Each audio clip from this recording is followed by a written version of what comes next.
Amid anger directed at Senator Joe Manchin for tanking essentially Biden's entire agenda, Build Back Better, fighting climate change, New York Times writer David Brooks decided that he had to jump in and cape for Mr. Manchin, citing inflation. Take a look. Yeah, so I'm going to do something that's never been done in a major American TV studio, which praise Joe Manchin. I went back and looked at some of the news stories from a year ago, and Joe Manchin was warning about inflation back then. And there were all these stories, economists Lone in the wilderness. Yeah, economists dismiss Manchin inflation fears. Well, he turned out to be 100% right. And you could argue that Joe Manchin stopping the big Build Back Better bill, which was trillions of dollars, if we had poured that additional trillions of dollars in the economy, a lot of it unfunded, then inflation would be truly terrible. All right, so let me start with the smug laughter. I'm going to go and do something that's never happened on TV. Defend Joe Manchin. Are you kidding me? Everybody's defending Joe Manchin on TV. I mean, you go on CNN and Wall Street Journal, CNBC. I mean, they're all defending Joe Manchin. Oh, and giving him the benefit of the doubt. Even pieces that were so-called critical of him still give him the benefit of the doubt and say, well, he just really cares about inflation. No, that's not true at all. And that's what's getting to the point, right? Joe Manchin killed lower drug prices, child tax credits, universal child care, green energy investments, funding to clean up water in disadvantaged communities, like ones in West Virginia, and voted against raising taxes on corporations and rich people to pay for it. That was Build Back Better. He voted against it. He didn't even vote against it. He blocked it from even coming to the floor. Now, understand, Build Back Better was a massive bill. And again, it kept getting stripped down and stripped down and stripped down as a result of Joe Manchin and Kyrsten Sinema as well.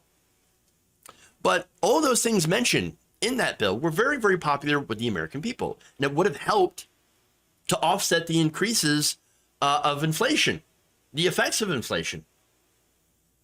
Now, of course, inflation is being blamed on mainly an overheating economy. That's David Brooks, right? Oh, there's too much money in circulation. There's too many people with too much money, too many jobs, too much employment. There's so much. There's so much. Their solution, of course, is austerity through raising interest rates and causing a cooling down, they say, of the economy, which basically just means more unemployment and getting us into a recession. Slowing wage growth. That's their solution to this. Yeah, we just got to make sure regular people have less money. That'll fix the economy. No, it won't. Look, if you raise the interest rates, and that's the other thing, that's what the Federal Reserve is doing right now. They're raising interest rates, which is going to make it more expensive for corporations to borrow. These corporations will then, use that to lay people off, fire people. And of course, when that happens, when unemployment goes up, the pressure to try to push wages up is going to reduce, and that wages will actually stay stagnant or will start to go back down. Will be pushed down because of the rising unemployment. And so you see what they're doing here. They just want wages to go down. They don't want you to get paid a decent amount. And so now, of course, raising these interest rates will also not actually reduce the cost of food and gas. It will not actually help inflation because it's not actually caused by people having too much money, or at least not regular people having too much money. No, there are different reasons, different things that have contributed to the inflation, of course. For example, you did have the supply chain issues that were caused by the COVID pandemic. Yes, of course, right? But one thing that did not cause this is you getting a $600 stimulus check. You're not, if you're a regular person, you're not flush with cash. No, the people that are flush with cash right now are corporations and rich people. And that's partly because they decided to raise prices by using inflation as a scapegoat. In fact, according to the AFL-CIO's latest annual analysis of top executive pay that was published on Monday, it was titled, CEOs, Not Working People, Are Causing Inflation. The report then the report shows that in 2021, CEOs of S&P 500 companies received on average $18.3 million in total compensation, which actually is actually higher than the supposed wage increases that pundits are saying is driving this inflation. Again, there's too much money. Workers, they're getting too high of wages. That's what's causing the inflation. No, here are the numbers. CEO pay rose 18.2%. Faster than the U.S. inflation rate of 7.1, now it's up to 9, the analysis found. In contrast, U.S. workers' wages fell behind inflation, with worker wages rising only 4.7% in 2021. The average S&P 500 company CEO to worker pay was, and this is the ratio, 324 to 1. The highest paid executive among S&P 500 companies last year was Expedia's Peter Kern, who brought in $296 million in total compensation. Amazon CEO Andy Jassy brought home $213 million. Intel CEO Pat Gelsinger, $179 million. Apple CEO Tim Cook, otherwise known as Tim Apple, $99 million, if you ask Trump. JP Morgan Chase CEO Jamie Dimon brought in $84 million in executive compensation. Part of that, of course, comes from dividends from stock buybacks. For 2021, buybacks themselves hit a record $881.7 billion, which is a 69.6% increase from the $519.8 billion in buybacks for 2020. All of those buybacks, what they do is it just basically artificially inflates the price of shares and makes executives richer due to those dividends. And so, yes, these executive gains.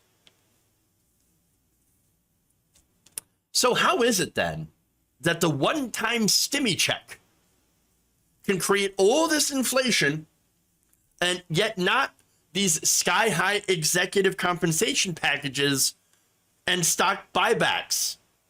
How does that work? Weird. Now add to that, of course, the fact that these companies are using inflation as an excuse to raise their prices, using markups, of course, which is the difference between the price of a good and what it costs to make. Those have risen from 21% in 1980 to a total of 61% today. So there is a 61% difference between how much it costs to make something and what you pay to buy it. That's insane. This is according to a paper written by Jan de Loker, Jan Eckhout, and Gabriel Unger. The authors also found that the average profit rate increased from 1% to 8% over the same period for those companies. Hal Singer, the managing director of Econ 1 Research and an adjunct professor at Georgetown University's McDonough School of Business, also said this in an interview about companies raising prices, quote, "A bout of inflation creates an opportunity that didn't previously exist for firms in concentrated industries to coordinate better their pricing decisions." So basically, they're colluding in order to raise prices. But they're doing so in an interesting way, in a unfortunately legal way, which is to do these earnings calls. In fact, he writes, no price fixing conspiracy in the modern world involves a written agreement where they sit down in a smoke-filled room and they say, okay, we all go up by 10%. That's not how it works. They're not that dumb. What they're trying to do is trying to coordinate in a way that defies scrutiny from antitrust laws. Singer said one of the most common coordinating tactics is those earning calls. And he writes this, At the end of 2021, I was livid. You'd hear these executives saying, we plan on raising our prices by 17.24% the next quarter. I thought to myself, I can't believe the agencies are letting them get away with this. This is clearly an invitation to collude. If I'm a firm in a three-firm industry and I commit via the airwaves to telling everyone I'm going up by 17.24%, that's a signal to my rivals that if they go up by anything less, they will not lose market share. It's collusion. Now, 3M's finance chief said on the company's fourth quarter 2021 earnings call that his team had done a marvelous job in driving price, saying that price has gone up from 0.1% to 1.4% to 2.6%, characterizing this trend as a tailwind to investors. So good for the investors, not so good for you. Unless you're an investor, unless you're a rich person, then you're going to be paying so much more.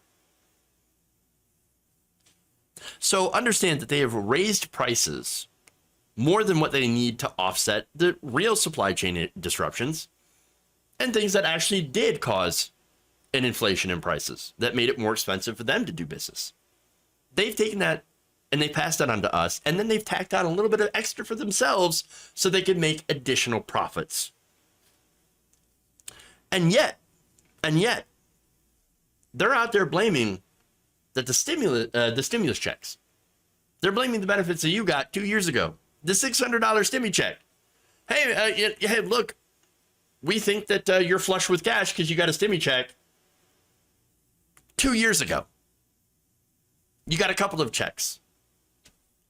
I mean, you must have a ton of cash, so we're going to have to raise our prices. No, you don't. But that's exactly what they did. And it's funny because, there are people out there that still believe that people have that stimulus check stashed away somewhere and that they're flush with cash. No, I don't know anybody who's still flush with cash. No, the stimulus checks, that's like a month's worth of rent in a lot of places. Gone. And again, there's inflation all over the world. So it can't just be the United States and their stimulus checks. But look, one thing that you can blame, though, again, flush with cash, right? You had the banks that were given trillions of dollars in quantitative easing by the Federal Reserve. That's a lot of money going into the economy, not going to you and I, going right to the banks, to the richest people and richest corporations, financial institutions. So not only did these companies legally collude to price gouges, because that's what they're doing, but they get their goons like David Brooks to go out and thank corporate stooges like Joe Manchin for blocking policies that could actually help you. And also, they go out to reinforce this idea that no, it's not corporate greed. It's not corporations that are too greedy. No. It's your fault. You got a stimmy check. And you shouldn't want any more. You shouldn't. How dare you want the things that every other modern industrialized country has? Like childcare or healthcare, or to not overpay for medication that in every other country is far cheaper than it is here. No, you can't have that. But it has one more effect. And this is probably the most disastrous of all. And I give this example here of Chipotle's first quarter earnings call. In that call, finance chief Jack Harding said that his customers had shown, quote, very little resistance to price increases. And now maybe there's a couple of reasons to this, right? For one, trying to support the fast food workers. Okay, I totally get that. I support fast food workers. I think they deserve to be paid a hell of a lot more than what they have, than what they're getting paid, especially since they got treated just horribly through the pandemic, but were generally underpaid to begin with. But let me continue with that. He says, our transactions actually are up, even though we had pricing that was in at about 10% range, Hardin told investors in April. According to market research firm Seeking Alpha, the price increase is sticking just as expected We don't see any resistance. So there are, again, two different types of people, right? There's the people that still go to these restaurants because they want to make sure to help out the workers and tip the workers so that they continue to have jobs and be able to feed their families. I'm one of those people. And then there's the other side that just didn't care. Well, maybe saying that they don't care might be an oversimplification, because I'm sure there are some that don't, but then there are some that think there's nothing I can do about it. I just have to accept it. I have to accept that these corporations are going to keep raising prices, and maybe the David Brookses of the world are right, and it's because of the stimulus checks, and it's because of Biden's agenda. And so mainstream media has had a huge role in propagandizing people to vote, and support politicians and support policies that are actually against their own best financial interests. That's why we've got to continue to fight against mainstream media and get the truth out there. And we, on that front, we got a long way to go.